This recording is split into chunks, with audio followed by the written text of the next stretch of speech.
Искам да ти споделя за един планер, който тотално промени виждането ми за продуктивността на дните ми.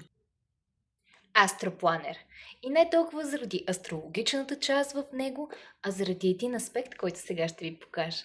Винаги съм си мислила, че аз съм един от хората, които нищо не правят за живота си, пробилявам си дните, нищо не се случва. Ами оказва се, че не е баш така. Не е вярно, че аз не правя нищо. Даже напротив.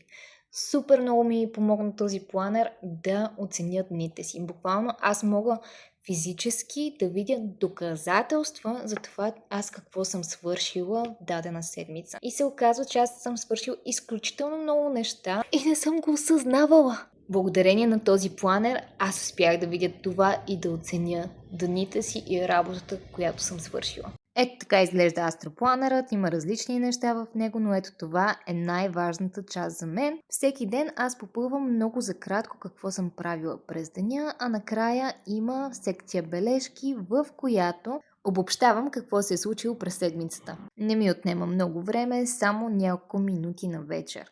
И разбира се, не е нужно да си купувате този планер, може да го направите и в обикновена тетрадка. Много ми помогна на мен, надявам се да помогне и на теб.